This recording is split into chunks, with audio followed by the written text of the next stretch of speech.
What's up, guys? This is Moses here with another episode of Tradition and Modern Talks.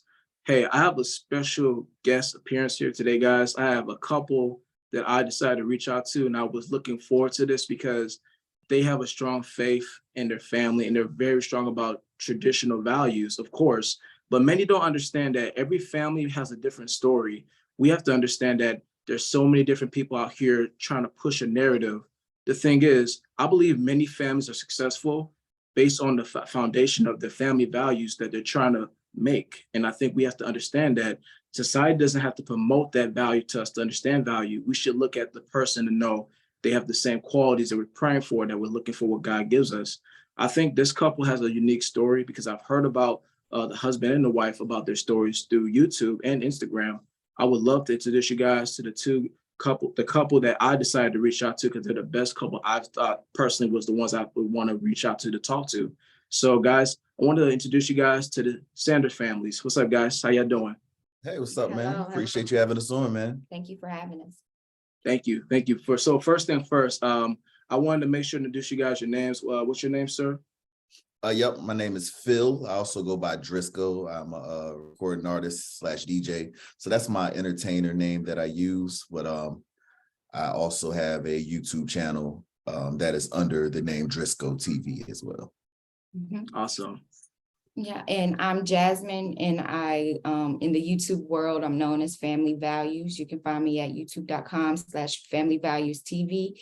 And, we just discuss all things marriage and family over there.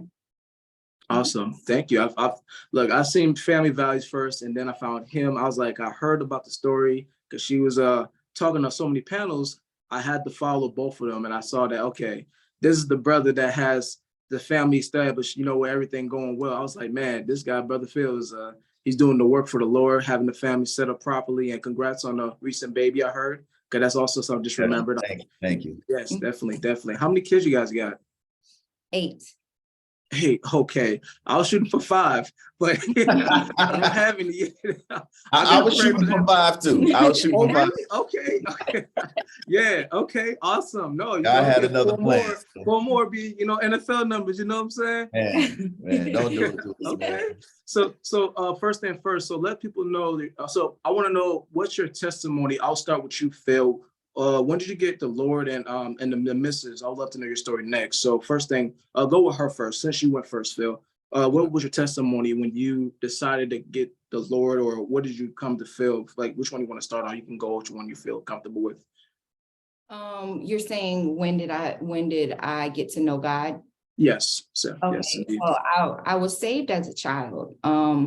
And, I went to church. I knew who God was. I knew who to call on when things went wrong, but I didn't truly surrender my life to him until I met my husband. Actually, we did that together. God called us. It was crazy times, and we were in the world, and there were times where God was just basically knocking on our door, would speak to us, and we will have very deep, profound conversations, spiritual conversations.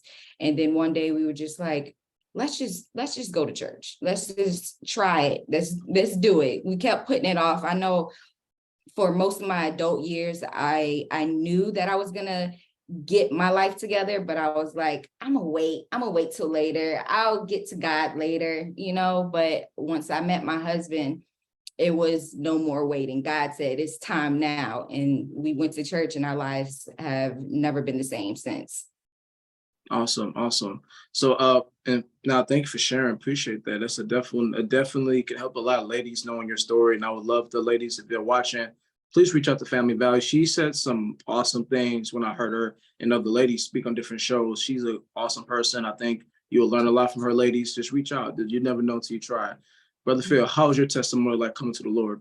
Yeah, I guess I technically got saved when I was 7.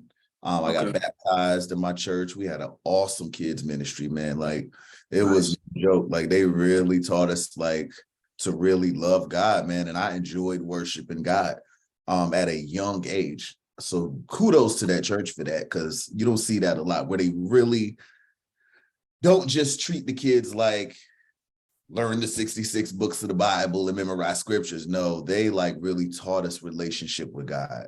So I realized now when I did go astray, because I did eventually, that kept me, man. That foundation from that young age kept me grounded, because I always, as far as I did go out into the world, it was certain things I wouldn't do. There were certain lines I would never cross, you know. Even when I was with crowds that crossed those lines, I was like, I think that's where I can't, that's the line I'm gonna have to draw. And now I know that was the Spirit of God that never left me. He was always with me, always preventing me from going places he knew would cause me harm. So it just came a point, man, where I just ventured deeper and deeper into sin, into the world, and just following my own way. Almost went atheist for a minute, just, you know, diving into all kind of different belief systems. And I came full swing, like she said, once we met, you know, we were both at our peak in the world. We were both at that place where we, you know, we didn't give a damn anymore about what the church think, what family think. We was doing us.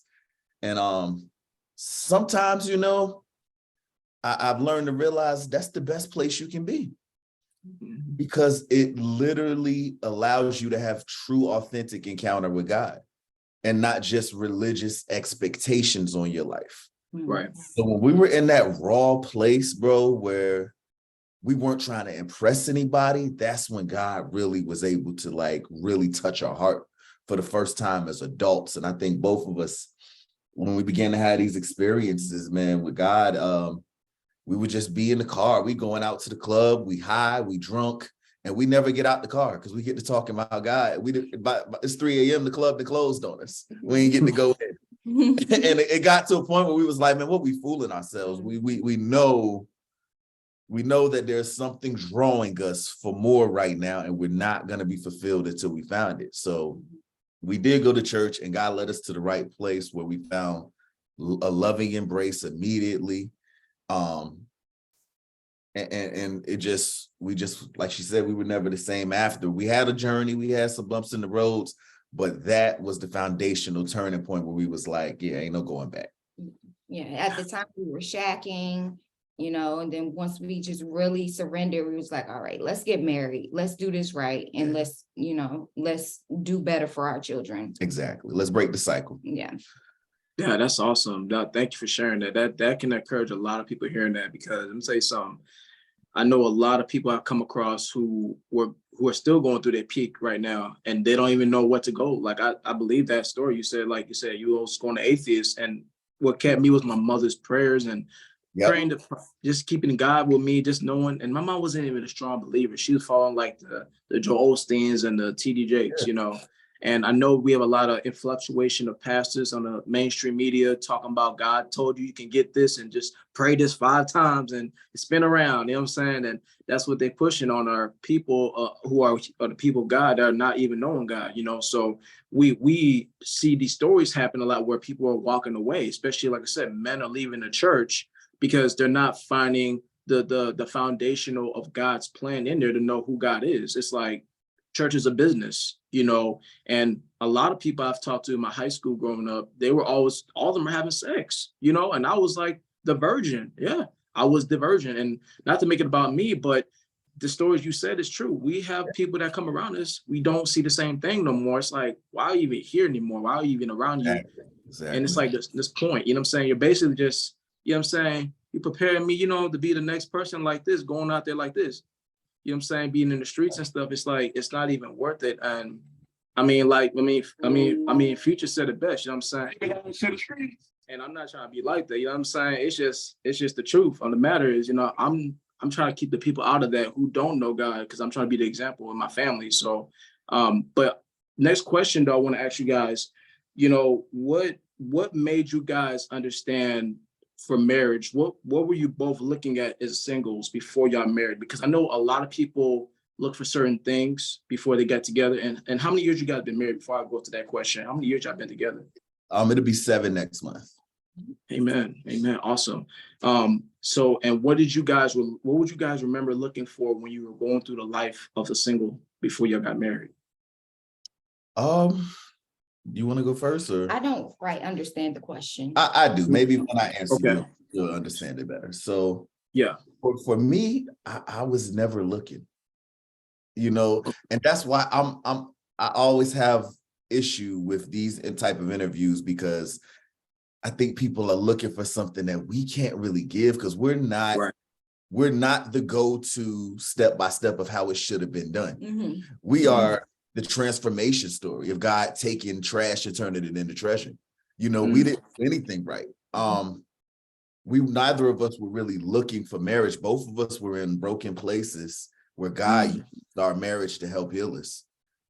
So in regards to what I was looking for, she just ended up being more than I knew I needed at the time. If that makes sense. And as we developed that bond, I just got to a place where I was like, I like where this could go, and I want to give it a try. Especially once we had God in our life as our foundation, I didn't want to risk looking back 10 years from now and wondering what could have been. Right. So that was it for me, man. And for me, I was in a very broken place. I was rejected from my family. I didn't have my father around.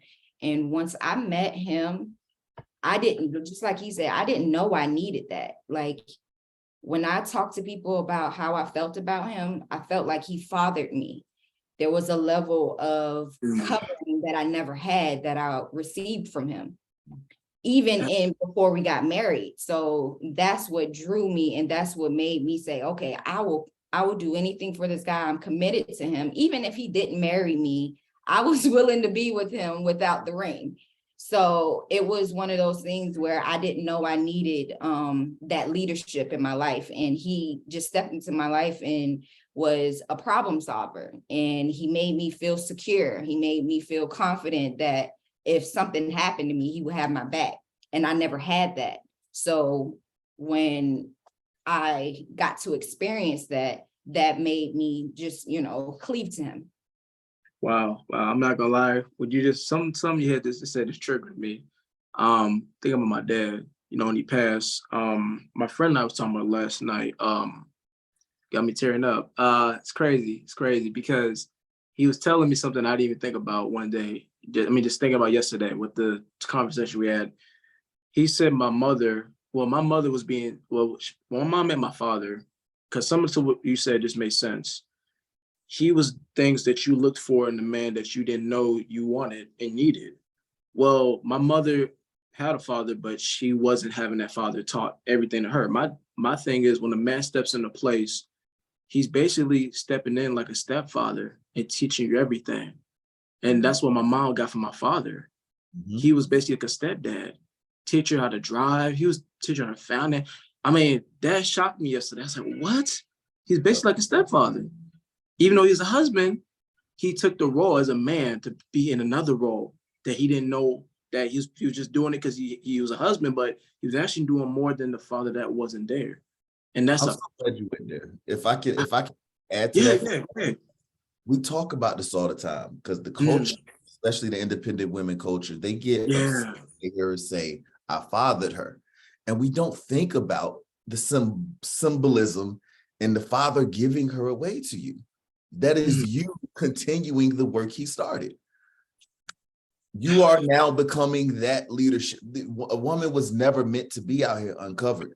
And so that's what we're forgetting. A lot of men are angry at women for not being what you think they should be today, and they're not wanting to accept the responsibility we have to teach them. Wow.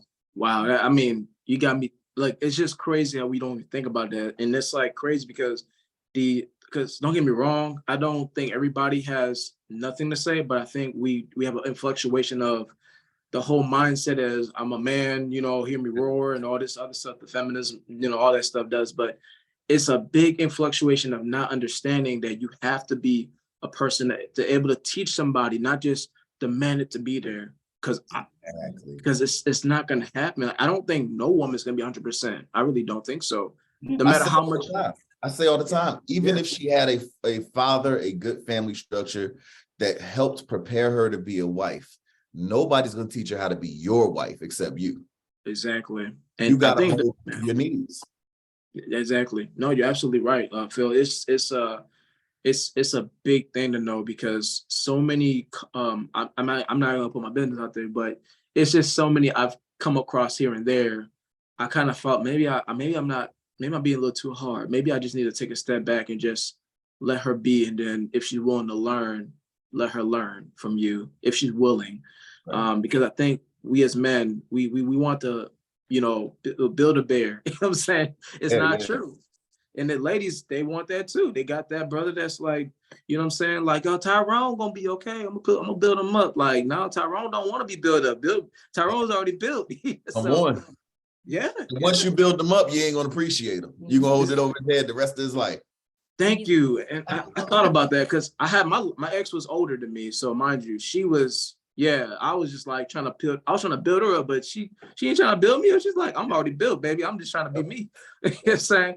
But I think it's funny that we come in these spaces and we don't find these conversations mostly talked about, because in the church, like I said, I wish pastors would speak on this instead of just saying, because the word of God will always be first in the conversation. But I think we need to speak about what can we do to help singles understand.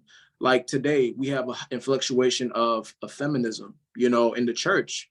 And I'm not gonna lie, I get to the point where I'm thinking if I'm gonna pick from the church, I don't want no ideology from the left side that, thinking, because I'm not political, but it's like Yeah. that mindset is pushed because that's what they're told to think like. And it's like now it's infused in the church to think, well, this is how we think, is you are independent.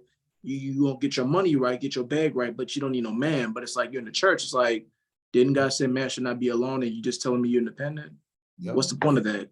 But to Well, your they don't want a man until somebody come in there and start promising everybody Boaz coming and everybody hollering. Everybody look, waiting for Boaz, but don't need a man. Make up your mind. Yeah. yeah. And then after that, when mama comes around, start talking. I told you. What did I tell you? Didn't I tell you? Because I told you. That's always mama talking, because she gonna tell them every time that she don't see that man doing good. I mean, say, mama, you know that your daughter's out there, but the thing is, you need that man there to help the structure. You know what I'm saying? I said a quote on the Lapeef show. If you heard about that show, Lapeef Network, it's JR, the guy that hosted. I was on a guy's show called Trigger Mike. I said something one time. I said, a woman her purpose is to connect the man's mind to his heart. And the man's purpose is to connect the heart to her mind. That's a thing many don't understand. That is very important, what both sides are doing for each other, especially in this time. And to the next question, I follow up now is to this. What do you guys think right now, if you're, let's just say this, with the singles you come across today, do you think it's getting better or worse for the Christian people who are dating now? Just based on what you're hearing, but not just from experience. Because I know you're married. I'm not trying to go on that further, but what can you think about that, to what you think so far, what you're seeing? I think it's a little bit of both. A little both? Okay. This is why. I think in the church, obviously, it's a bunch of single women. And especially in the Black church, you don't see a lot of marriages. I think in that waiting and longing for that to change, I think women are opening their ears more now to Kevin Samuels and things like that as well. I don't want to discredit that reality that these spaces are growing for a reason. And I'm shocked that the longer you pay attention, the more you're starting to see women opening their ears to the family values, where at first it was, what? Girl, you would pick me this. Now it does seem like people are starting to realize I may be in my own way. And maybe I'm just an overly optimistic individual, that maybe that's the hope in me. I just don't believe that God has these conversations going on for no reason. I think this is on his heart. Yeah, I believe it. I believe it too. I think it's and did you want to say something too, Mr. Sanders? He said it Okay, best. cool. Gotcha. Just want to make sure that everybody, just to be fair. Equality, right? We in those times they like watching us like equality, Moses. Okay. But the thing is, you're right, it is both sides. I think good and bad. Even I'm a single, I think it's important to understand we as men and women still have time to just understand that we don't have to be in America. I think the passport bros in my honest opinion, they kind of made it open to a lot of people to think about it. And I'm not saying it's good to always look outside, but I think it's optional to know what's out there in this world, because the God gave us the whole world to look at as his plan to see us in this world, to make the gospel spread everywhere, more importantly. But the biggest thing I'm trying to see with these conversations is what we can do to help other singles and also couples who are maybe struggling, to have the conversation where we can see what can we put into the mindset of knowing you don't have to follow society's norms. I think that's one of the biggest things pushed, especially seeing, when I see stories about how, what's the newest story now? I see a lot of couples talk about how they didn't like, oh, I'll just use my example for my folks. My father was always dealing with my mother on the whole, like, I want the lifestyle from the, housewives and stuff. Like, those are the kind of things that I realize are being pushed, that it's not even legit real. It's more of a fantasy. And I think that's such a harsh thing to put on a man and a woman. That, I mean, for that, most women are not like that, but some are, because society says you deserve more. And, family starts telling you, baby, you deserve more than this. And you know what I'm saying? Because that's a harsh reality that some are pushing that's not even real. What do you think about that, seeing that today's times that society pushes that through media and that's like told to be normal? Push, when you say pushes that, are you saying like materialism? Yes. Well, to piggyback off of what Phil was saying about sorry, I lost my thought. Oh yeah, about singles and how there is hope out there. I think there has to be an example, and we're not seeing that in media. They're not, like you said, they're pushing a different narrative. You don't really see wholesome families, traditional values in the sitcoms, the TV shows, the reality TV shows. They're not seeing it. So I think the best way to combat that is to show that, because that's what I'm seeing is really inspiring women. They're seeing my family, they're seeing the joy that I have, and they're like, okay, I do want that. Even though society tells me that I don't need that, I desire that, really. And they're starting to tap back into their true nature is what I see happening. But when they are ruled with regular mainstream media, they don't even know that they want that or desire that, because they're not seeing it, and they're not even seeing that in their own homes. Yeah, to piggyback, the average American, I mean, and this is even worldwide, humanity for the most part in any civilized country is being programmed nonstop from the minute they wake up to the minute they go to sleep. And it's just so much, the enemy is working overtime to push these agendas and these messages down our people's throat, man. And I really think that, like I said, that I believe God is raising up people like yourself, people like us, to combat that. And we got to go just as hard as the devil going. Because if we start flooding them with the opposing message and we dominate their, if every time they pick their phone up, they see a family value short, it's going to start to deprogram. And like she said, I think the biggest issue is when people first come to our content, they're like, that's so 1950s. Nobody lives like that today. That's not realistic. These are literally the things they say because all they see is the opposite. And the more they see, oh, they're for real. And then we get to break down, well, how do y'all make that work? Oh, that could, we tripping. And the mindsets can change. But I think if they're not seeing the example on large, and they're not seeing hope, because even on the women's side, I hold the men accountable, because the men are always like, traditional woman this, traditional woman that. And they don't want to be traditional. They want to go 50-50 with their wife, but they want her to come home and be a housewife after she's a career woman. They don't want to accept that we have the responsibility to lead and teach. I'm a PhD. Okay. They want her to come perfectly ready-made for him. And we got unrealistic expectations too, because in the Black community, it's not just the women that grew up without a dad, the men too. Yeah, absolutely.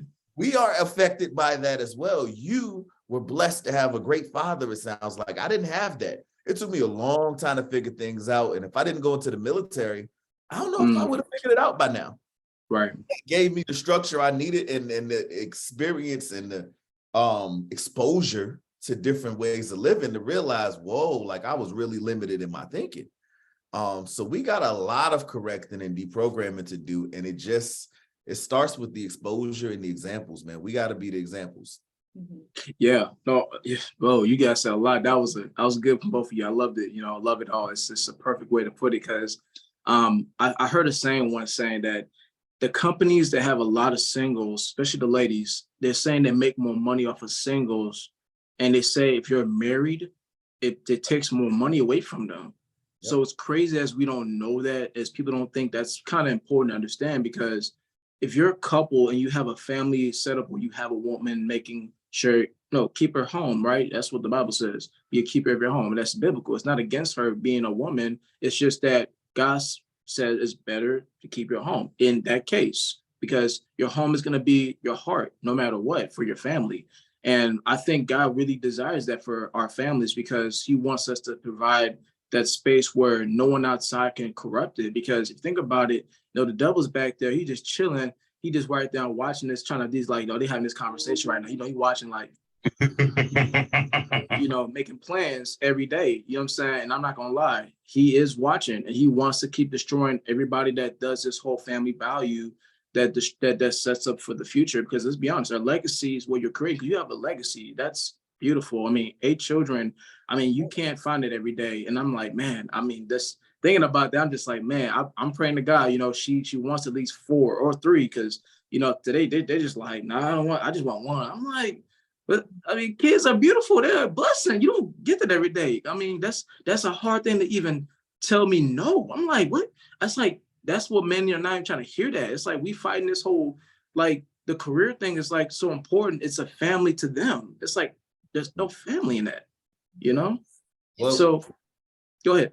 It's a sense of pride that women are getting from having the careers and getting the accolades. And society is like, you go, girl, you don't need no man. You're doing it, you're winning. But a lot of women, once they get to that age of 40 and they got their career, they're not married yet, they looking like, why aren't I married yet? And they're starting to realize maybe it was my career. And they're starting to regret it, and they're getting bitter. And then they are saying that there's no good men out here because they don't want me in my career, in my independence. Or men are intimidated by them. Or that, instead of taking the accountability. I think the biggest issue is the fact that God made us weaker. Yeah. That is why we need to be at home. I think that's a big reason why we need to be at home. We are the weaker vessel. And like you said, the devil is prowling. He's looking for that weaker link to break the solid foundation that we have. So it's a level of protection to be at home. God wants us to be protected and covered by our husbands. And women don't want to hear that. We're equal and we're not weaker than men. That is what they want to stand on, because it gives them, it's a sense of pride. They don't want to let that go. And, they'll subscribe to everything biblical except for that part. And you said something earlier. Matter of fact, I'm not sure if that was before or after, so I don't know if I'm free to share on that. Well, I mean, one thing we did say that's true, that the PhD, they winning, right? They can keep that right there. They can handle it. Absolutely. Because at the end of the day, this is the thing. My parents divorced when I was 3. So I never really knew what it was like to grow up in a 2-parent household. I didn't even know it was something I was missing. I had my dad on the weekends up till I was 7. He got in trouble with the law, had to flee town. He was in and out of prison. So he missed my foundational years as an adolescent man. So growing up, I never saw the importance of it, but I longed for family. And I told myself I want a big family. And maybe that was just God in me, man, making, preparing the way for what he was going to do later. But I see a lot of times with these women growing up in single parent homes, and especially with men too, they seen mama struggle, hustle, work 2 or 3 jobs to get it, and ain't need nobody. And they think that's a chip on the shoulder to carry, as if that's a badge of honor. And they don't realize, like, do you see all the hurt that came with that, with mama, with you? You know what I mean? What were the results? They're not looking at that. They're just like, if I can be the phoenix, the overcomer, that's something that I can champion, instead of just doing it the God way and not having to have all that pressure on you. Because like she said, the woman, the weaker vessel, keep her at home, cool. But one thing I love about her platform, which I believe that God has given her the wisdom to do, is she's showing the glamour of being Gabby's wife. This is not, you need to do this. This is, I get to do this. There's a value in being there with your children every day and being the number one person who's influential in their ear. If you send your kids to school and daycare, you will not be that. Their peers will always be the voice that matters over you. And so that's something that mothers miss, not to mention, how can you stomach shipping a 6-week-old off the daycare? You just built the mom with this little baby. Like that terrifies me to think about, man. Yeah, that's crazy. Anything to your kids. Yeah, it's unfortunate, sad. It's the understated value, man. Absolutely. I've actually had that thought when I first got saved at 18 in college in 2012. I went to homeschool, realizing they weren't teaching me nothing. I mean, I felt like school was pressure and peer pressure and trying to fit in. It's like a social class experiment type of thing going on where you're trying to be in certain circles. It's like you got to be fake to fit in. You know what I'm saying? And that wasn't really an ideal thing. I wish my parents, because one thing I really wish I had grown up, even though I'm both my parents and I can't really complain, but I wanted to have more family time where you see at the times on the shows or movie, you see them at the table eating. Like, come on, man. Bro, I never. You don't make me start crying, man. For real. I never get emotional about this because I missed that. I started dating as an adult, man. It was my first time eating at a table as a family was me dating as an adult and being around her family. Yeah, that happens. Yeah, you're right. So we got our plate and we went to our room. We went to live. We did our own thing. We didn't eat as a family because there was no family. Yeah. Now you're saying you had a family and y'all didn't do it. So it's important for us to recognize the value in the little things like that, man. Yeah, absolutely. Every little thing counts because it seems like we missed that point. Well, we missed the mark on that. Well, they missed the mark who didn't give us that. They didn't know that this plays a vital role in us understanding the foundation of what we will do for our next family, because we're supposed to make the next generation better than the previous generation. Because my father, he's from Africa. He didn't come to America being here first. I'm the only child born here. So, my last name is Dolo, D-O-L-O. I'm going to make that last name the better generation now since I'm here to make that footprint for the family name from another country. And that's something I have to really think about. Like, man, I got to really choose wisely because, the first time I messed up, but now I have I got more wisdom from a lot of guys who are, on their second marriage, you know what I'm saying?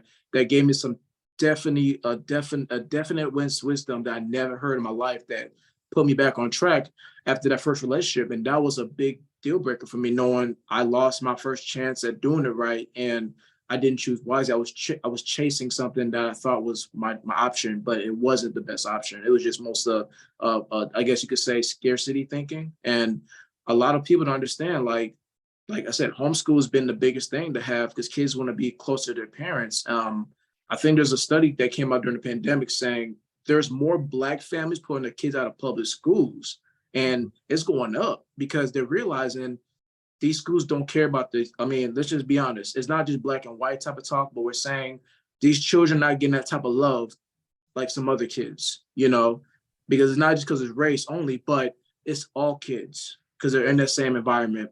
Even charter schools, I'm not going to lie, I'm not knocking them, but they're not giving that full connection to the person who you're teaching. It's like college. Like everybody has a spot. They just raise their hand and answer the question. That's it, Over 20 people in a class and one teacher. So there's no way that teacher can split her time with each child. But if you're homeschooling, I can spend as much time as I need with each child. Exactly.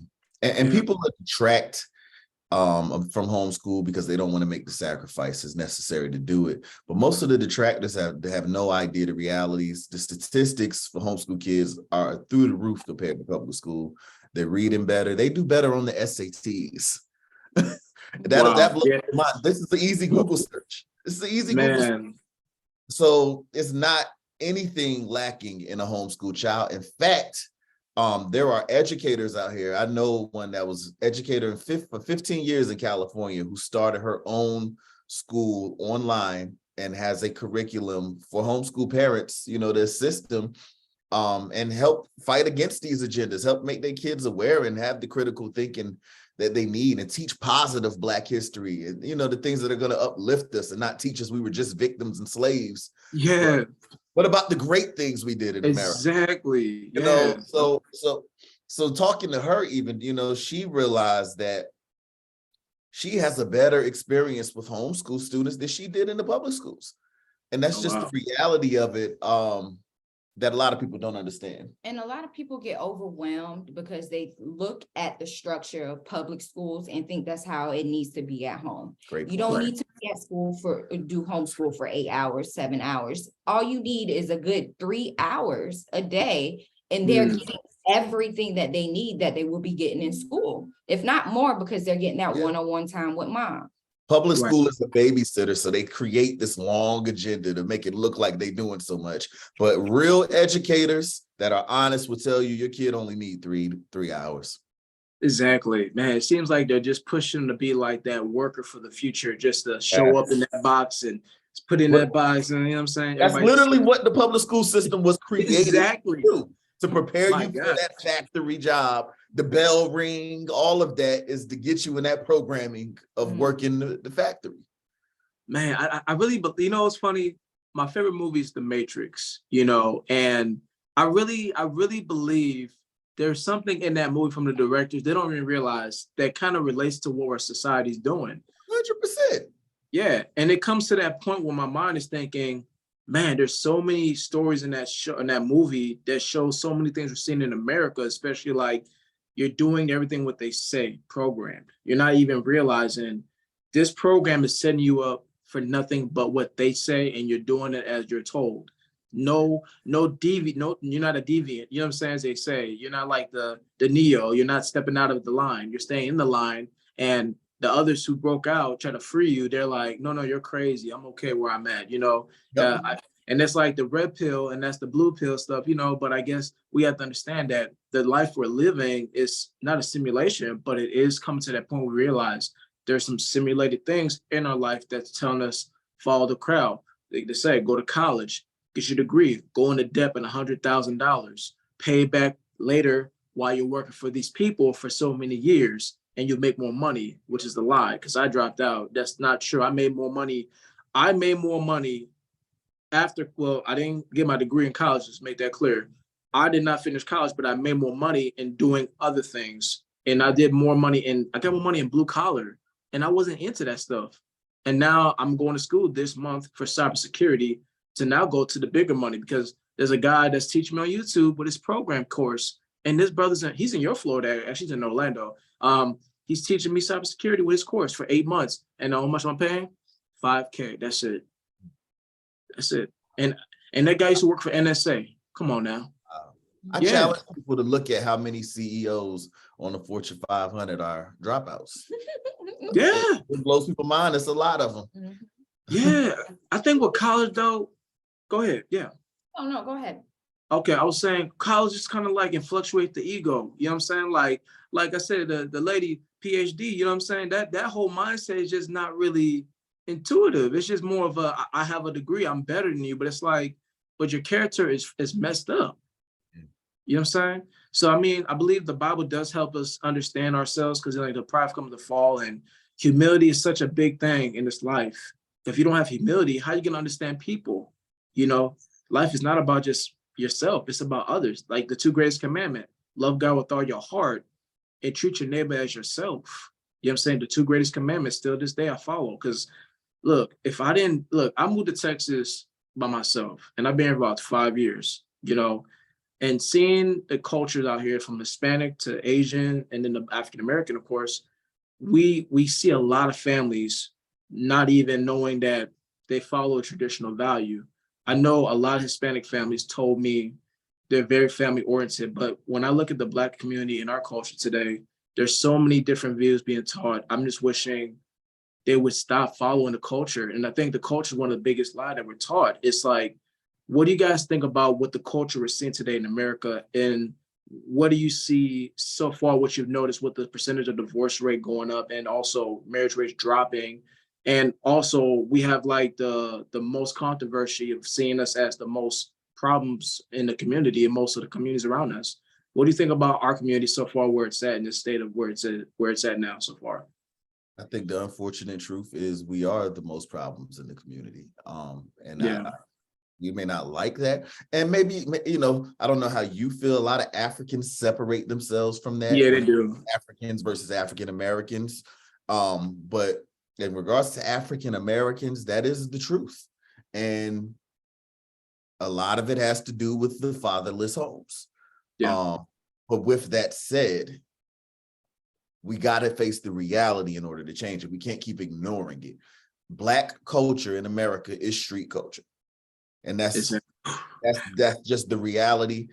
The men and the women are coming together at that focal point. For the men, we glorify the hustler, the gangster, the drug dealer. That's just what it is. The women, they can say what they want, but those are the dudes that they sleeping with and making babies with. That's just what it is. We making rap songs telling you to be independent. That's what we love. And they're not seeing the agenda. Of course, he wants you to be independent because then he don't got to take care of you. You got a house he can slide through, knock you off, and go back to his. Right. You know, so they're not seeing the agendas in these messages, but they're seeing this is what our men are saying that they want. And now we're trying to be the louder voice in this little YouTube space to say they're lying to you, but who they going to believe, you or the influential person that's on TV? Right. That's true. You're at a point. Even with the guys who are the guys in the community who are Black, they're doing good. That want to be the good guys. You know, of course, not the nice guys. I don't think nice guys mean anything better. It's just they pretend to be nice. The good guys are usually seen as corny, weak, not masculine. They rather see the masculinity that's the one with the hyper masculinity as a masculine man.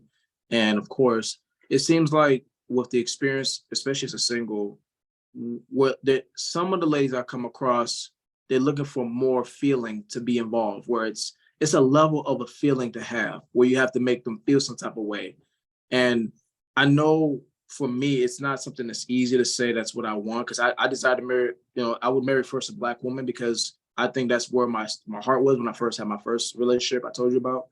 I would rather pick within my community to build what looks like me, of course, but I have no problem dating outside. And that's me because I think it's about Christian. We always want the Christian values to be the foundation, not just because I'm Black and you're Black. It's not about that. It's about, we're here to glorify God in our families. And the biggest thing I wish people would just understand, we have time to just get to know, understand cultures. We don't have to be the society's narrative.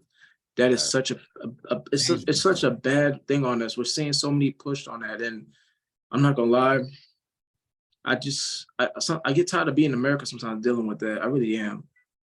Well, there's an agenda that we can see, and they make it look righteous. Yes. Like love yourself, take care of yourself.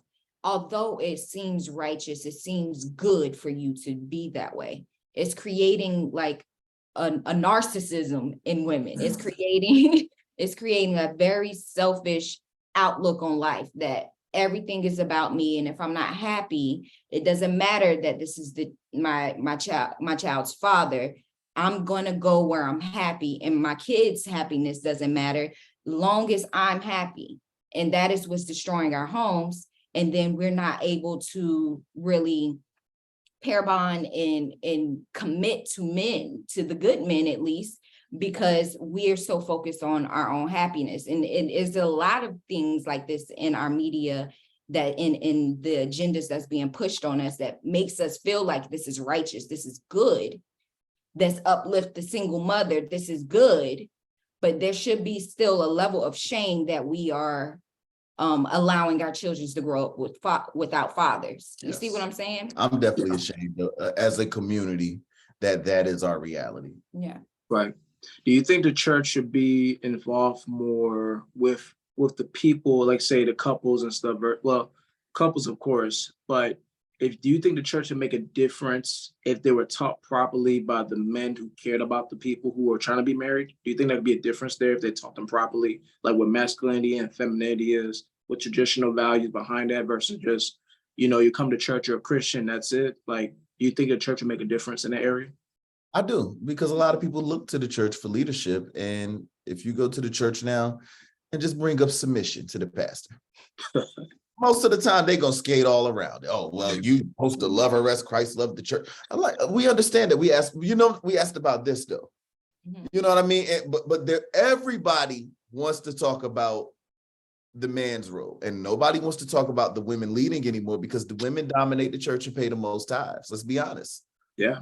Nobody Yeah, they don't want to call out that the women are out of order today, that the church is largely ignoring that reality.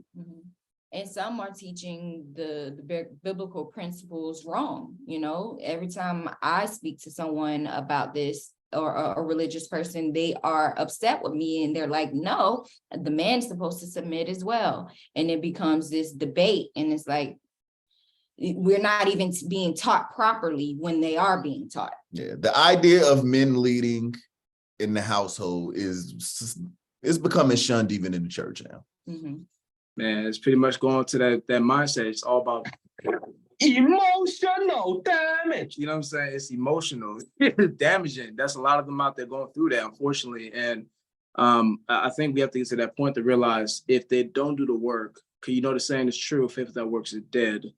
How do you expect to be prepared for what you're saying that you desire not to be putting the work in? And I think a lot of them don't want to put the work in. I mean, because I really like your thoughts on this, because I know it's not the popular one, but what were your thoughts on Kevin before he passed? Curiosity question. I think that, and this may be unpopular for the religious circles, I think he was God sent. And with that, I don't mean that to say that I agree with everything he said. Exactly. Anybody God sent is going to get everything right. No. And we see that all throughout the Bible. Yeah. You know, we see Abraham, every time he went to a new city, he lied and said his wife was his sister, to protect his life. So just because you know God is using you doesn't mean you are a perfect man. So I'm not by any means saying everything he preached was my biblical interpretation of the Bible. Right. But he started an important conversation in the Black community that is sparking change. And I think he was necessary for a reason. And he left a legacy of men and women now that have continued this conversation. So we cannot discredit God's ability to use anyone like them. Go ahead. Definitely inspired me. He definitely helped reinforce the things that my husband was already teaching me. Because there was a time where I was like, all right, I'm going to do it. I'm going to listen to what you have to say, because you're the man I want to be with regardless. But I did feel like, you're the only man in the world that thinks like this. You're just a little bit difficult, but that's all right. This is who I chose.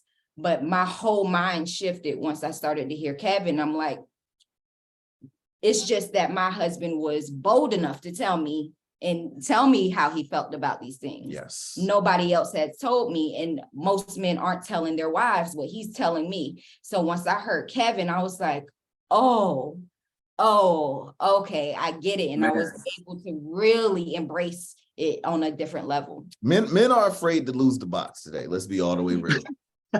You know what though? It's true. Men will tell a woman, I love you, independent girl, get your bag. Don't let them. They say anything to stay in her good graces because they want to get what they want.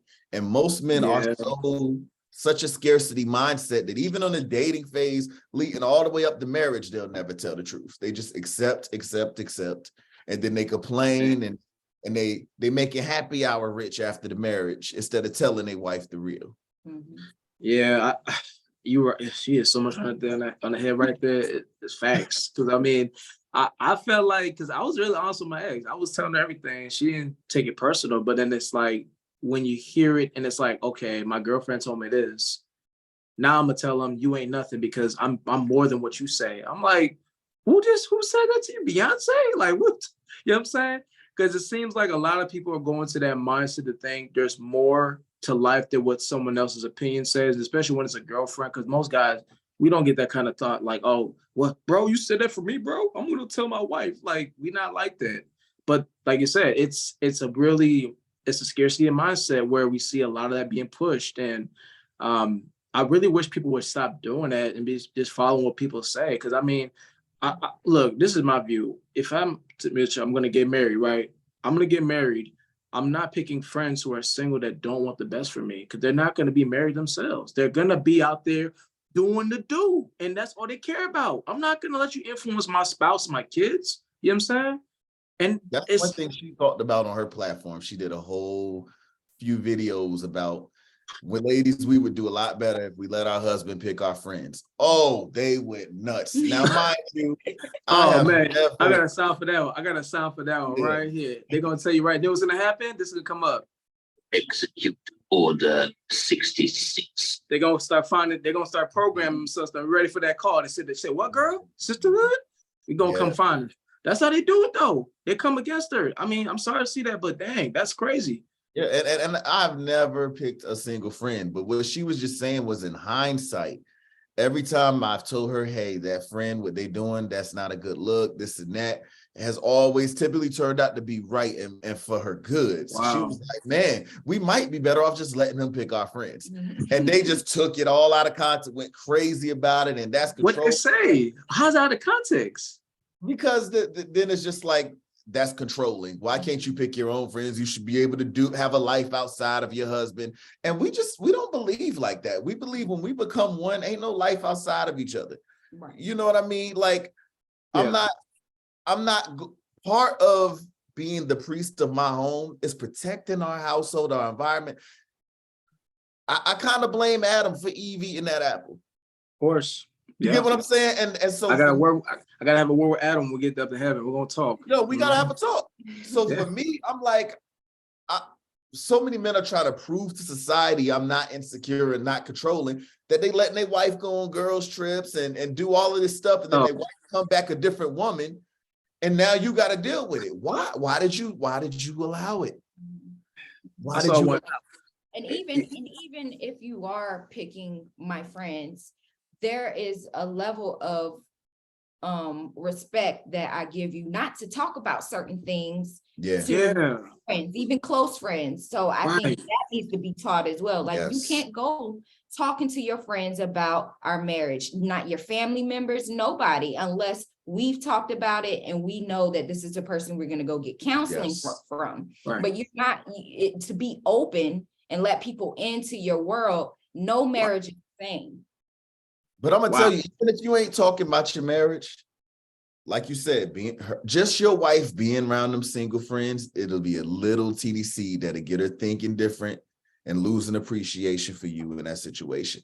It'll be that little seed that's that friend to try to sell something to make their life seem glamorous, and they're not gonna talk about how they crying themselves to sleep at night, how they secretly looking at your pictures, wishing they were in your position. They'll never tell you that. They're gonna glamorize their life and make you feel drawn to that appeal, because at the end of the day, if they get you out there in the streets with them, they ain't got to be there alone no more.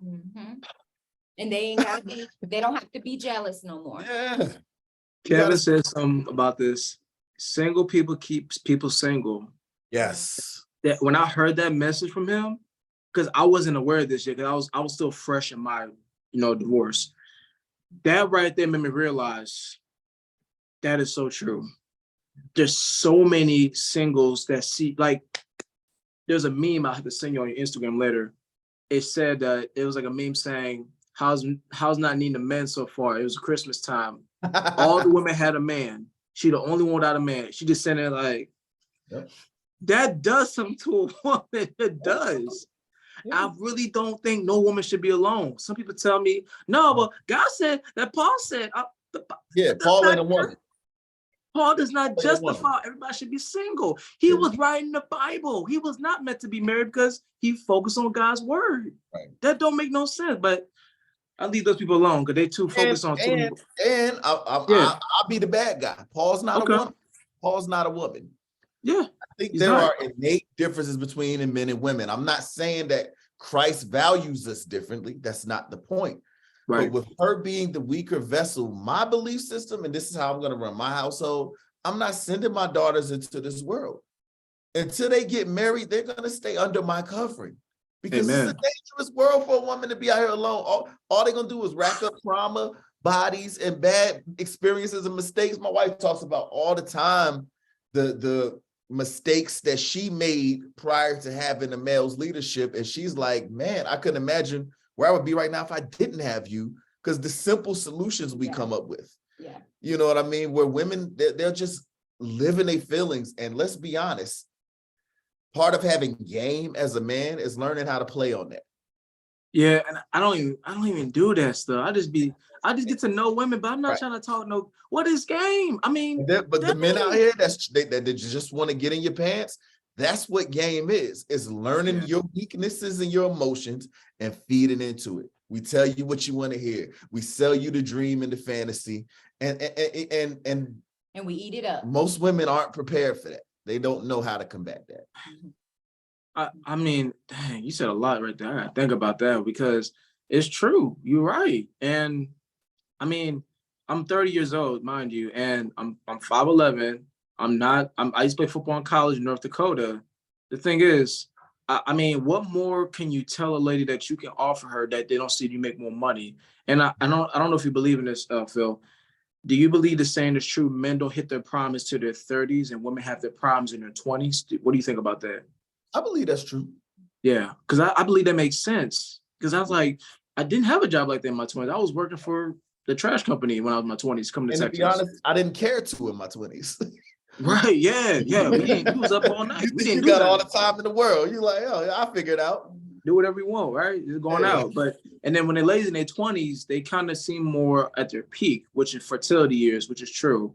I do believe, man, I wish that a lot of ladies take this serious, because I told some people, I said, yo, you're 30, you need to really take this stuff serious because you want family, right? You got to stop playing single life so long, because that single game ain't worth it. You're going to be sitting there, you're going to be sitting there later down the line, and you know what's going to be in front of you looking at you doing this? Yep. You don't want that. I can freeze my eggs. Yeah. Look at Jennifer Aniston. Didn't work out for her. It just backfired. She wasted all her money and Lolo Jones, the track athlete, for hurdles. Beautiful woman. I'm like, oh my gosh. How do you didn't see no good man? They did. They said that they didn't need a man. Yep. Oh my gosh. Yeah, exactly. And Tim Tebow, he even did that. Well, he's a man. He did that, but he waited. But he got with Miss South Africa. Wow, I didn't know. He married an African. Well, she's white, but she's South African. She's from Africa. So I mean, yeah, and he was a virgin. So I'm like, if he could do it, why would y'all play this role? Look, I'm gonna say something real quick. Singles right now is going through a lot of higher cost rates of living alone. It's higher now. Yes. And here's a quick question. There's something that's a quiz. I'm gonna give you all real quick. Do you think this is a story, not a quiz, I'm sorry. There's a story saying two horses come together, right? Both pull 5,000, one on their own. How much you think they make when they come together as one, as the horse come together to pull more? Well, how much you think they can do now? Just for 5,000 per person, per horse. I have no idea. I'm lost. Yeah. Okay. It quadruples. Wow. Quadruples. It not double, not triple, it quads. So you think about how God made a man and a woman. He made them so powerful together as one. There's more coming out from that marriage, more than people think is better alone. Yeah. Sex and the City don't preach that. They're going to have you. Yeah, because when you go, this job is gone. You're not taking no job with you to God. You're going to be going there sitting in your deathbed like, I got no kids, I got no grandkids. And, my dad, rest his soul. He left to the Lord while he was married. Thank God. I was like, I thought they were about to divorce. My mom was complaining about money. I'm like, Mom, you need to stay married. You're 60 years old. Who you gonna go? Who gonna want you now? 60. I'm sorry, Mom. Who gonna want you right now? Sorry, but it's true. Come on. Let's be focused on got her groove back. Mm-hmm. Man, that's her sisters. That's what it was. Yeah. They all married. So it's like, why y'all telling her to divorce? It don't work.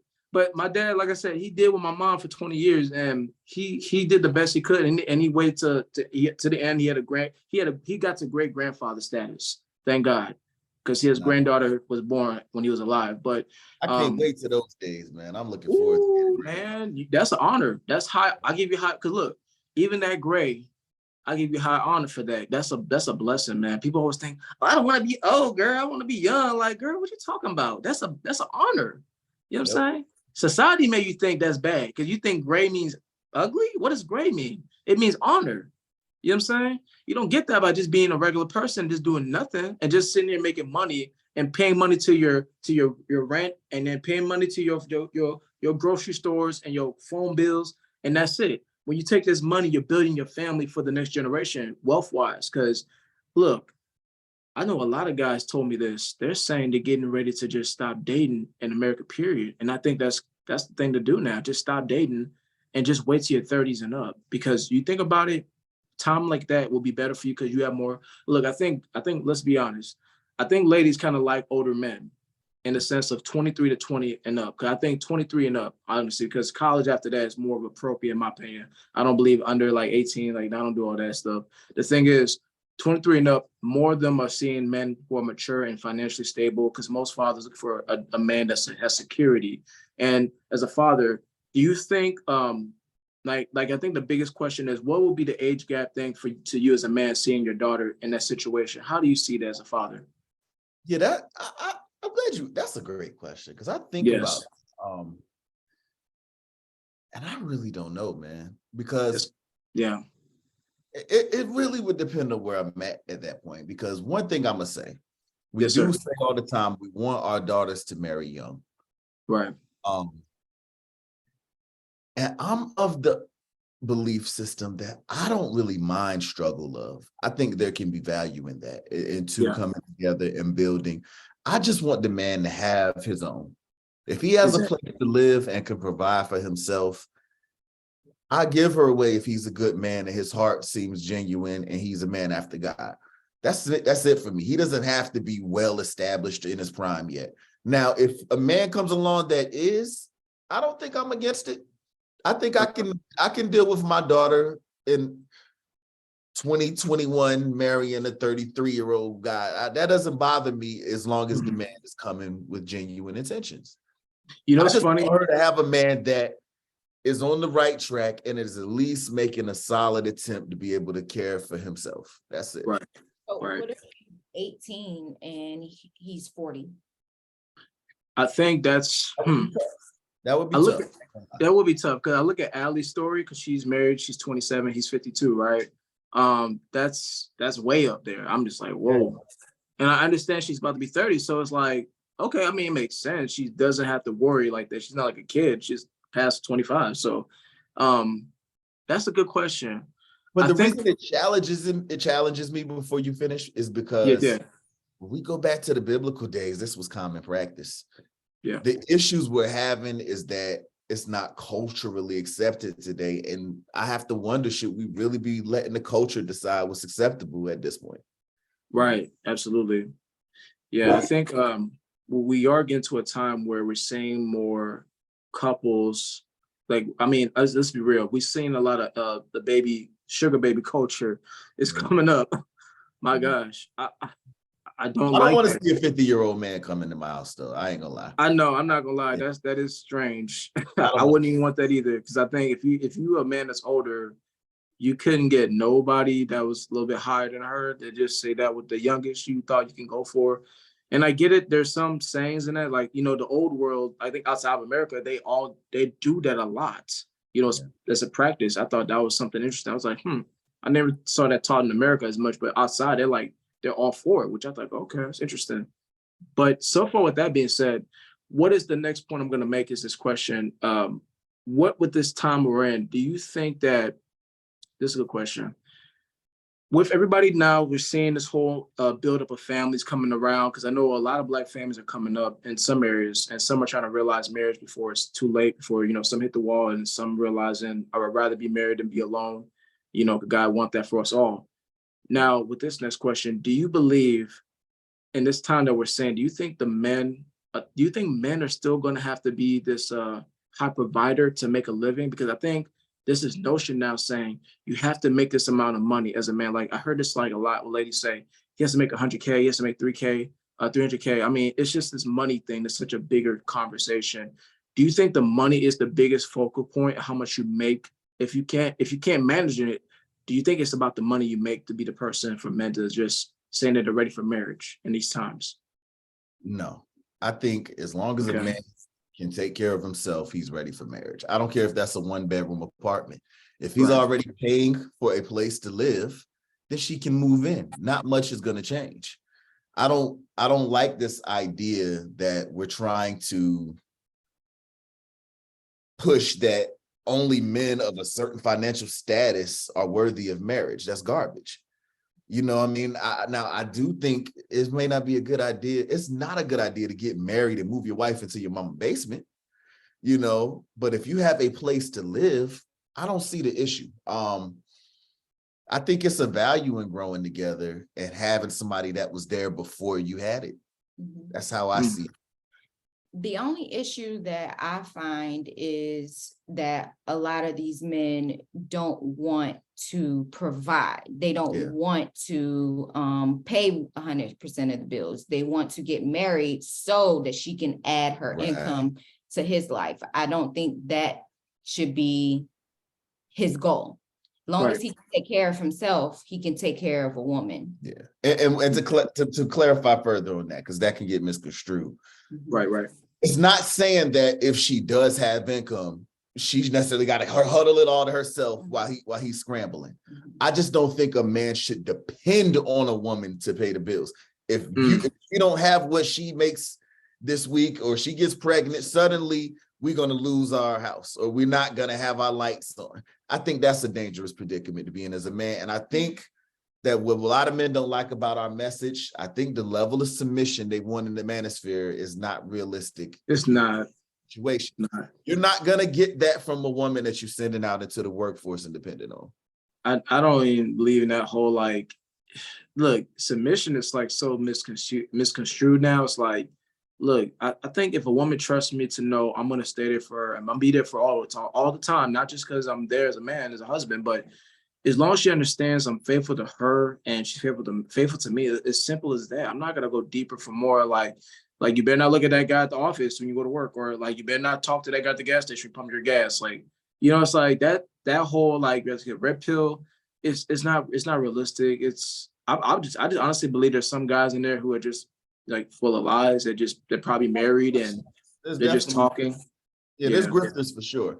And I also want to clarify that being the provider doesn't mean you're providing every luxury and fetish that she has. It doesn't mean you're getting her nails done and buying Gucci bags. It means that you ensure that she does not have to worry about her shelter and her well-being. She can know that I am safe in your hands. That's all I'm saying. Absolutely. That makes so much sense. Yeah, thank you for sharing that. I think it's such an important conversation. Guys, I'm glad you guys are having this talk with me, because I think you guys are I want to say you guys are an anomaly in a sense. You know, it's hard to find. Keep hearing that. It's wild to hear that, man. It is, bro, because I'm pretty much one too, because not many guys are abstinent even after a divorce. They're sleeping with many people, especially when they lose a person that they didn't know they weren't that person at all. They just chose to be this lifestyle because they didn't want to be married. They want to be single again. It's like, okay, well, that's not what marriage is about. You know, it's not about being single. It's a reflection to the person you're with. And this one thing I do want to ask you, it's a good question. Do you think marriage is a partnership? It's a good question. No. Because I heard that before, and I want your thoughts. I think in a partnership, you assume that both parties are equal and both parties have the same amount of say. And in a biblical marriage, I don't believe I have the same say as him. I don't believe I'm equal as him. So we're not partners. You know, I'm his help. Right. I agree. And you look at it in a business structure, you know, they can't be two CEOs. That's not going to work. That's confusion. Being in the military, you know what I'm saying? It's like, at the end of the day, there has to be a leader and then there has to be a follower. It doesn't mean that the follower isn't of value. You know, from when I was on the follower end or the leadership end, I understood the value of each. And the best supervisors I had was the ones that valued me and what I brought, and was like, hey, but part of me being a good follower at that time was sometimes dude came into he came into our work center, didn't know a lot about the job, what it took, and people would come ask questions and make him try to look bad. And I knew I would email him the answer secretly. And then he'll get it and they'll be like, hey man, yeah, just check this. I helped my leader look good. You know, that's the value women can bring to their man when they're not trying to compete with them for power. That's a good way to put it. I like that. I like that a lot. Makes sense because got the women out here that want to be able to say everything that they can do without him, and they don't realize how that belittles him and his influence. Instead of seeing yourselves as one and you helping him in his purpose, only makes your family name greater. Right. Women want to shine on him to have that sense of pride that I'm. Yeah, I think that's good the way you put it, though. Both of you guys are making good points. I think the lady can understand that when you, it's like that monarchy, I guess is a patriarchy order. When the husband is leading, following God's plan, she gets to have the glory knowing, I know my husband is doing it. It's not just one is over the other. It's more of a shine that this is how I see it. She is the crown to your head, like the jewels. And she gets to be shining like this is my husband, versus the opposite thinking, I'm the person, you my crown. Like that doesn't work, because God honors the order and it blesses that every time. Whereas she gets blessed by being under you and trusting you. And that gives her more provision to see what God's doing through you, to also be your eyes in areas where you may not see. And of course, God's blessing him, trusting the Father. God is leading him closer to things that he needs to do on his journey to be the man he needs to be. So that order is such a beautiful dynamic. God is such a good God. I think that's such an order that we can never change to be something else. There's not a place in the world Vanessa Bryant goes and doesn't receive honor. And we don't know a thing that she does. We don't know any of her talents. And she gets the red carpet rolled out wherever she steps her foot. And a lot of women don't realize the beauty in what you get out of falling back and allowing your husband to lead and be that person in the forefront. Like there's so much pressure that I don't have to deal with before I had him. Like for example, even coming on and doing these podcasts or starting my own channel, I started with him on Facebook doing the lives together, and it took the pressure off of me. It made me feel more comfortable because I'm not the greatest at speaking in front of people. So having my husband lead and guide me in that and giving that to him and not feeling the need to say I can do this on my own has allowed me to grow, has allowed me to really feel comfortable in what it is that I do. Anything that I've ever done great was inspired and led by my husband. And it has allowed me to be that much greater because I get to really tap into who I am, because I'm not carrying burdens or weight that I wasn't supposed to carry in the first place. Yes, and people don't realize how much a wife is a reflection of him when she's following in that order. So now, like she said, she was able to glean and learn and grow in that process. But now she can go out here and do things, and I could watch back and just be proud, like, dang, because I could just see the emulation of our work behind the scenes on display. And people would be like, yo, like, why are you such an anomaly? And I just get to sit back like, thank you, Jesus. Because and they don't want to hear that because the men today do not want to accept that role, that cultivating of your wife. They want to believe that God just dropped her out the sky like this. And I'm like, that's why if you go on my Instagram, I posted a picture of us from 9 years ago. So people can see who we were then and understand and kind of get, picture say 1,000, you can kind of see a tremendous growth. And it's like, if most of the people in the manosphere saw my wife then, based on these talking points, they would not have given the effort I did. And I think that's what's missing today is men have to embrace that leadership. Yeah. Not long ago, I was on a podcast, and they probably even follow you, but they brought up being a man being the table. And they felt like that was wrong. And I'm like, well, I don't think that's wrong. My husband is the table. And they fought me on that. They were like, no, you're great because of you. And I'm like, no, I'm great because of my husband. And I think a lot of people have a hard time accepting that in order to get a great product, you're gonna have to do the work. Put in work. Yes. Exactly. And that's the picture in Ephesians when Christ talks about love your wife as Christ loved the church. Love the church. Wives, submit to him in the same way that Christ is the head. What they miss in that picture is that in Christ's love, feeding us with the word, he's developing us, he's growing us. And what I love to say about love now in the way that us as men give it to our wife and our children, we're guiding them. Like we're literally building them with our love and with what we feed them with our wisdom and all of that, and watching the product grow. And now in the same picture with what Christ is doing for the church, he's going to redeem to himself a spotless bride. Wow. That was the whole point of that picture in Ephesians, and everybody's missing that. This work that y'all don't want to do is what's going to give you the bride you want to present to the world so they can see his glory. But you have to be willing to do that. Otherwise, they're going to, the world's going to see the same thing they're seeing here with everything else. Every other woman out here, they're all products of indoctrination. Yeah, wow, y'all guys are rock stars. I gotta give you that. That's amazing. You guys have all that understanding and wisdom. It's just a beautiful thing. Your kids are gonna be blessed because with that type of wisdom, you will create more opportunities to be an example to other people, and they'll definitely learn from you. Like I said, the anomaly is like rare to hear. Everybody's not that kind of mindset. They don't want to be a family structure. They want to be a single structure, and a single person can't build more. Strong communities come from strong families. And yeah, you guys are gonna get tremendously blessed because I'll be honest, look, I know one thing is true.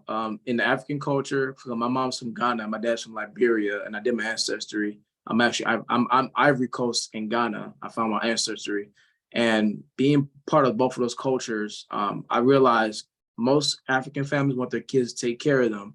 So you guys will get taken care of times 8. So you guys will be okay. So yeah, you're gonna gotta worry about no bills in the future. If you got kids like that, then you're gonna be straight. Because I'll tell you right now, that's a blessing to have.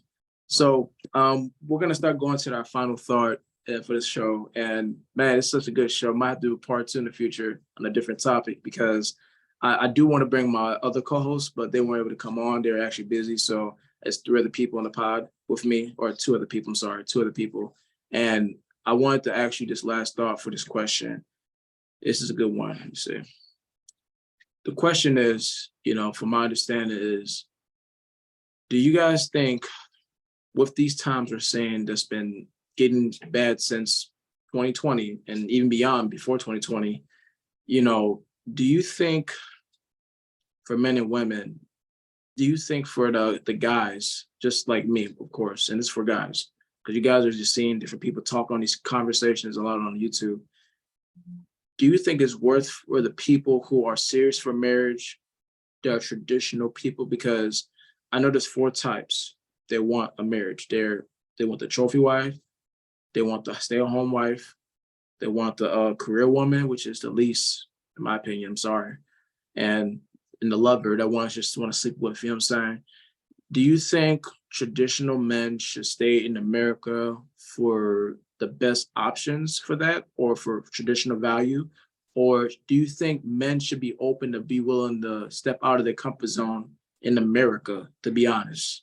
And I'm not saying passport bro, so that's really been the term used a lot. I don't recommend saying that because I'm not them. I'm not the same as them. We're 2 different people. I believe in marriage. I want to be a family, but not with just anybody because they're from another country, But what do you guys think about that for the men you see today in this country? I don't have a problem with men going out of the country, but me personally, I wouldn't recommend it because I'm what you call a nationalist. Is that what you call it? I'm patriotic. I believe in my country and I want to see it do better. So I believe that we need to work with one another and fix what's happening here in our culture. And I don't think we can really do that if we're leaving the country. Now, if we're bringing them back and maybe being an example here, I can get with that. But to leave the country to find that elsewhere, I believe is almost abandoning, you know, your own people. My response is a little different. As much as I love my country, I also know the kingdom of God is not American.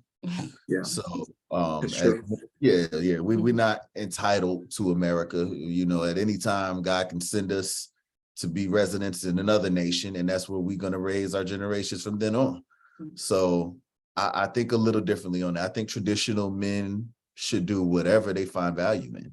And if that's finding a wife elsewhere because they don't value the women here, if the goal is marriage, I don't see where me as a man of God has any say in that.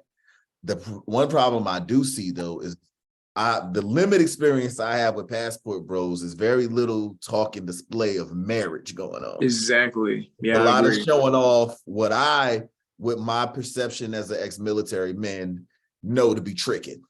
That's we all it. the way real. They a lot of them are tricky. And exactly. So from that perspective, I just want us to be honest about it. If we're Exactly. going to find wives, whatever it's going to take to see families again, who cares about how it's done? Now, with that also said, that's for traditional men, which I also think is only a handful of us in there really having that conversation. And Exactly. I could almost say I'm not even included in that, you know, based on some people's definition. Most of the Black American community is not traditional. We may be wanting to reinvent the wheel and adopt traditional values and mindsets again, but most of us weren't raised traditional and have no idea what a traditional family is supposed to look like. So if that's your honest situation, then it may behoove you to make a curse breaking, you know, situation with another woman who's like-minded. It may not have come from that, but also wants to see that change. I don't think we should be so opposed to that if that's the same place that we came from. But that's just my opinion. Who am I to tell somebody? Ultimately, I think a man can do what he wants. But I think a lot of men in the manosphere aren't being real with themselves. You're one of the few that I've come on with that actually was raised with his dad. Right. You know what I mean? So when we talk about traditional, is that just I want to be traditional now? Or is that I'm actually traditional in my foundation? Because if you are, some of the things that they're combating about just don't make sense to me. It don't. And it's a lot of fight because they're not even trying to talk about that family life. They're talking about sleeping around, which is not going to help you. That's not traditional.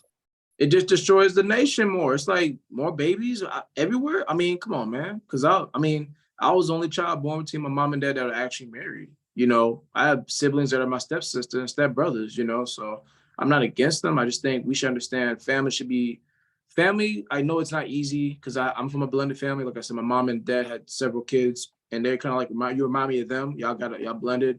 And that's a good thing because y'all both understood each other well enough to say, I want to be with you. And that's for the reason of marriage comes together instead of being like, you know, I want somebody single because I'm not getting, like, what? Like, it's not like that. You should want to be with somebody that understands your situation as well versus being out there trying to figure it out and alone till like 40, 50 years old. It's like, the more you're alone, the harder it is to find that person because it's just too many standards are being put on different people for what reasons to keep you at this higher, what's it called?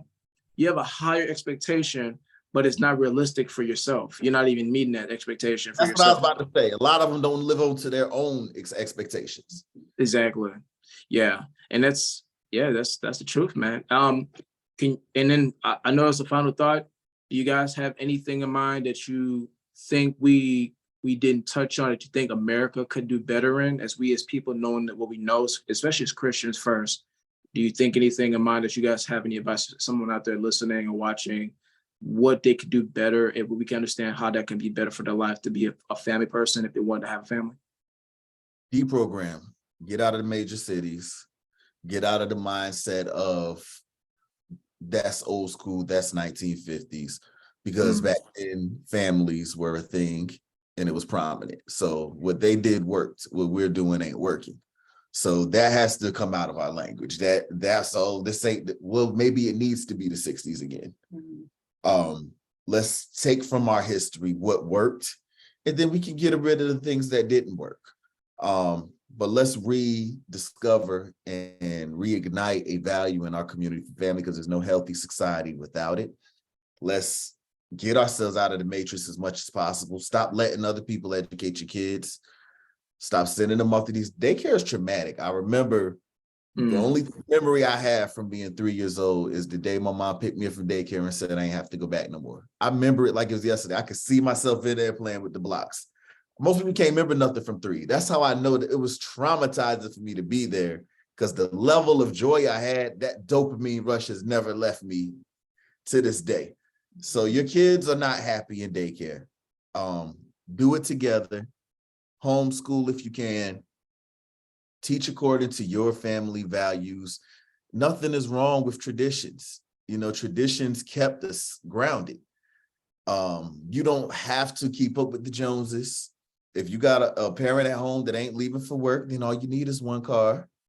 Yeah. You don't need cable nowadays. You got the internet. Yep. When your kids ain't going to school, you don't need to buy school clothes 2-3 times a year. Bingo. Hands down, when you got a lot of kids, there's some clothes that's to touch 4-5 backs in this house. You know, find ways to do it. It don't gotta look like the American dream they're trying to sell you, because if you honestly understood that it's propaganda, that these commercials, honestly, these corporations literally hire psychologists. Yes, they do that. You're right. Discover how to warp your mind into feeling a need for their products. So we have to completely deprogram all the way, man. And honestly, as close as possible, go back to primordial biblical living in a sense. And another practical way to try to lean more towards traditional values is to kind of get away from certain friends and family members as well, because they have influence on us. Build your own tribe. Yeah, build your own tribe and cut out people who I know it sounds wrong, cut out people who disagree with you. Well, cut out people who have a problem with the way that you want to live. Because it can be a stumbling block. They can speak badly on you. They can gaslight you. They can make you second guess the decisions that you're making. So I definitely think you should part ways with certain friends. And on a bigger scale, we need to take over media. We need to be just like Kevin Samuel said, we need to be the ones putting out that image, because the image of us is doing us no justice. So we need to be the ones that's getting in these arenas and putting out what family is supposed to be, what a Black man is supposed to be, what a good Black wife is supposed to be, whatever, even further than our skin color, for the whole culture in general. We just need to take over, you know? Man, 100%. That's facts. Man, that's a woo. I'm about to re-listen to this show again myself, because I love that you said that, because the Black media thing, he did say that in his old shows. You know, I believe that's true. Our image is very tainted for a lot of things. It's not even showing us in a good light anymore. It's more about, you know, we're these people that are thugs. We like that police situation in Tennessee. No, 2 situations in Tennessee with the cop and the 5 guys, the lady, and then the dude got by 5 cops. I'm like 2 times in Tennessee, and it's all Black people. What? You kidding me? Can't write this stuff up. You know what I'm saying? But so you guys did an awesome job with the last part. I'm thankful for the wisdom you guys share with the rest of the world that are watching. I'm praying that they can reach out to you guys. But yeah, we'll close it up right here. And I just wanted to end this with can you I want to let you pray, Brother Phil, because you are the more mature brother, and I respect you as the leader of your home, and you inspire me seeing your story so far, and I really look forward to connect with you off this now, because I got some more questions I can't use the show on for, but I do want to connect with you and ask some questions. But can you lead us in prayer? Because I know I want to have this being a God-led message to people. So I want to let you close it out with this prayer for us as we go our separate ways for the show.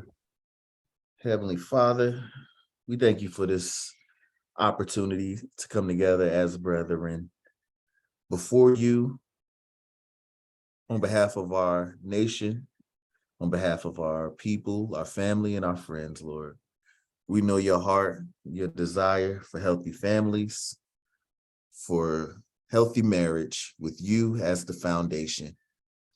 We pray that these words will hit home at the depth of people's hearts. We pray that it will transform mindsets. We pray that the people who hear this will take hold of this message and take it into their communities, not just let it fall flat or go by the wayside or hold it to themselves. Let them begin their own podcast. Let them begin their own platforms. Let them start the conversations in their workplace. Let this spread beyond us, so we are just your vessels. We know that this is by your spirit that we are able to deliver such a groundbreaking message. This wisdom is beyond man. This wisdom is bigger than our little ignorant minds. Lord, you know the mistakes we've made. You know the missteps that we had, and you still saw worth it to use us in such a manner. And we want that to also be a testament to your grace, your mercy, and your good intent for humanity. May anyone who don't know you desire to know you after this as well. May they have an encounter with you that is real, that resonates with them on the necessary level for them to open their hearts and receive you and trust your path that you have predestined for their lives since you formed them in their mother's womb. We thank you for your goodness. We thank you for your plans that are perfect for humanity. And we pray that you would continue to unite and build up leaders like my brother Moses and those that are out here listening. We know that you are going to send those who you have predestined an assignment to further this message, to hear this. And I pray that this prayer, that the words I'm speaking are directly from your heart to awaken a fire within them. In Jesus' name, amen. Amen. Man, thank you guys, Mr. and Mr. Sanders. Thank you for your time. I'll let you guys go. We got to run. Thank you for your time. I look forward to talking to you next time. And guys, be sure to like, subscribe to the video, and also please follow their social. I'll put it in the description. And please connect with them and tell them what you think about the show. And please follow their channels and their social medias. Thank you guys, and you guys have a great one. Talk to you guys next time. Absolutely. God bless you, man. God bless.